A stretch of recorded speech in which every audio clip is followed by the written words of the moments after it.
Hello, 7th class students. Good morning, and it's your science.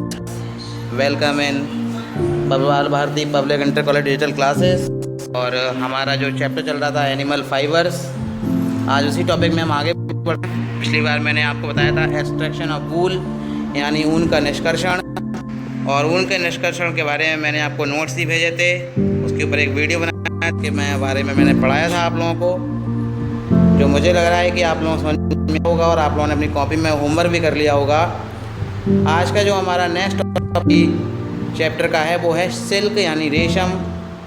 रेशम एक animal fibre है। क्या है? एनिमल फाइबर है। एनिमल फाइबर का मतलब ये भी जांतव रेशा है। कैसा रेशा है? जांतव रेशा है, ध्यान रखना है, जांतव रेशा है, ठीक है ना। आगे रेशम फार्मों पर पाले जाने वाले रेशम कीटों से कहता है, यानी कैसे करा जाता है ये? सिल्क वॉर्म से। कैसे? सिल्क वॉर्म से ऑब्टेन किया जाता है। सिल्क वॉर्म यानी रेशम के कीड़े। क्या बोलेंगे?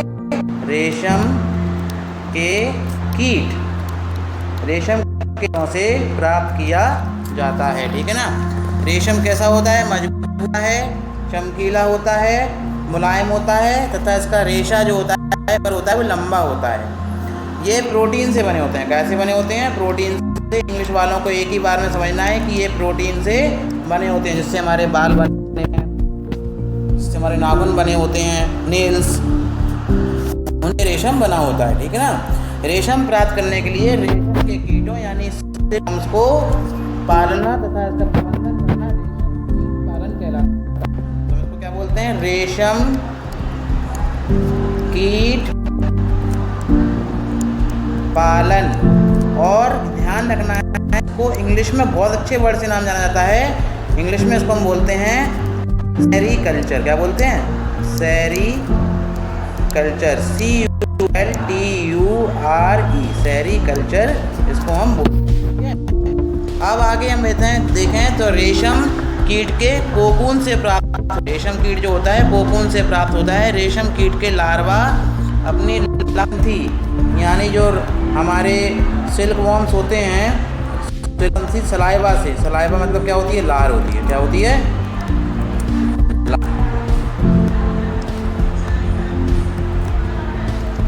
लार होती है। और ये लार से ये लोग अपना क्या बनाते हैं? चिपचिपा द्रव स्रावित यानी रिसाव करते हैं, जिससे रेशम के लंबे धागों का निर्माण होता है। रेशम के धागे वस्त्रों का निर्माण करने में प्रयोग होते हैं। अब हम आपको पढ़ा रहे हैं प्रॉपर्टीज ऑफ सिल्क। सिल्क क्या है? यानी रेशम के गुण। ये भी बहुत इंपॉर्टेंट टॉपिक है। इसमें जो टॉपिक आ रहा है वो है कि ये एक प्रोटीन फाइबर है। कैसे? प्रोटीन फाइबर है, ये बता दिया ना। ये वाला एक प्रोटीन फाइबर है। दूसरी चीज़ के बारे में बात करें तो ये ऊष्मा का कुचालक होता है, यानी ये कैसा होता है? इंसुलेटर होता है। इंसुलेटर का मतलब कैसा होता है? कुचालक होता है। ये ना तो गर्म होता है और ये ना ठंडा हो पाता है। यही कारण है कि इसमें ग्रीष्म एवं शीत ऋतु में हमारे वस्त्रों का निर्माण करते हैं, यानी इससे ऐसे क्लॉथ होते हैं, ऐसी ड्रेसेस तैयार करी जाती हैं, ऐसे वियरेबल्स बनाए जाते हैं जिनको हम गर्मी में पहन सकते हैं, यानी समर वेकेशन में ही पहन सकते हैं, और विंटर में भी हम इसको पहन सकते हैं। ये अम्ल तथा क्षार संवेदी होते हैं, ठीक है ना। यानी ये एसिड और बेस से क्या कर सकते हैं? खराब हो सकते हैं। Sensitive to acid and base, ठीक है। आगे हम इसको बताएं रेशम का जीवन चक्र, यानी जो हमारी अगली हेडिंग है वो हम आपको इसमें बता रहे हैं। तो हमारी जो हेडिंग है वो क्या है? वो हमारी अगली हेडिंग है, यहाँ पर देखिए, समझिए। Life cycle of silk worm, यानी रेशम के कीट का जीवन चक्र। रेशम के कीट का जीवन चक्र। ठीक है, इसका डायग्राम भी मैं पोस्ट कर रहा हूँ, डायग्राम आपको बनाना भी है कॉपी पे, बहुत इंपॉर्टेंट है। तो पहला वाला जो हमारा स्टेप आता है, इसमें स्टेप जो होता है वो पहला आता है अंडे के गुच्छे। अंडे के गुच्छे,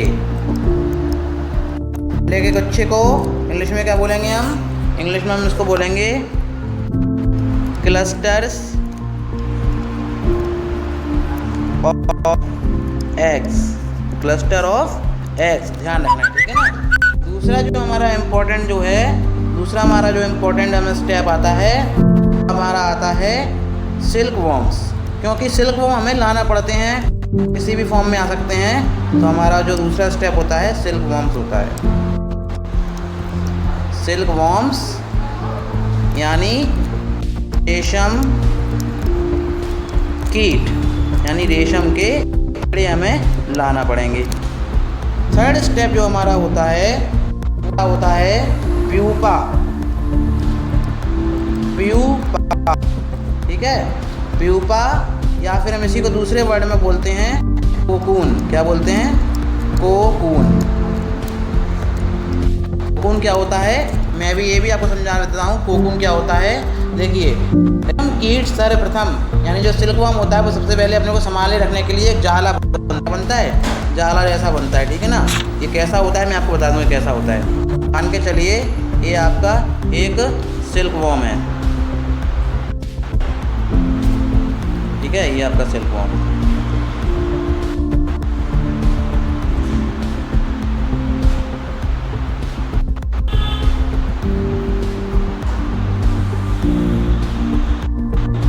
और ये अपने ऊपर क्या करता है, ये अपने ऊपर लगातार किसी ना किसी प्रकार का क्या करता रहता है, जाला बनता रहता है। लार से निकालते हुए जाला बनता रहता है, जाला बनता है, जाला बनता रहता है। तो इस तरीके से ये पूरा क्या हो जाता है, ये पूरा जो हमारा सिल्क वॉर्म होता है वो कवर हो जाता है। और इस तरीके से हम इसको बोलते हैं, उसको प्यूपा। प्यूपा, या हम इसको बोलते हैं कोकून, बोलते हैं कोकून बोलते हैं, ठीक है। समझ में आ गया ना। इसके बाद हम आगे कोकून से एक लंबा सा तंतुवत रेशा प्राप्त होता है, यानी एक लॉन्ग और तंतुवत यानी एक इलास्टिक फाइबर प्राप्त होता है, जो फाइब्रोनिन प्रोटीन होता है। कौन से प्रोटीन से होता है, वो प्रोटीन का नाम लिख रहा हूँ मैं,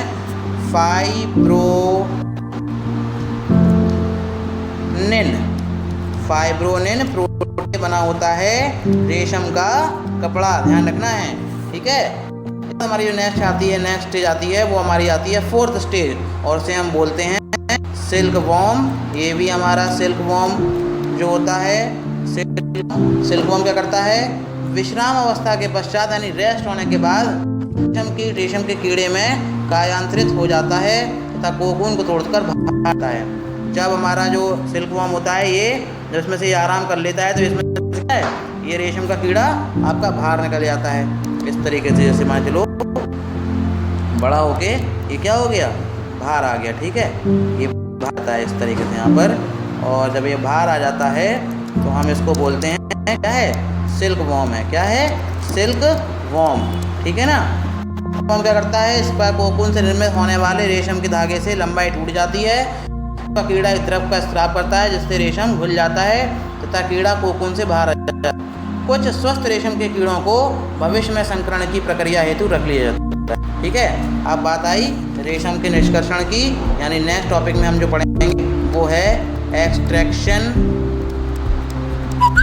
ऑफ सिल्क वॉर्म, यानी रेशम का निष्कर्षण। अगला जो स्टेप है इसके बारे में आपको पता लगेगा कि इस वीडियो में हमारा चैप्टर भी ख़त्म हो जाएगा और आपको हम पूरा का पूरा चैप्टर पढ़ा देंगे। अभी आज मैंने आपको पढ़ाया है, इसको आप अच्छे से अपने कॉपी में नोट्स करिए, और कोई भी प्रॉब्लम हो तो आप मुझे पर्सनली कॉल कर सकते हैं या व्हाट्सएप पे मैसेज कर सकते हैं। Thank you.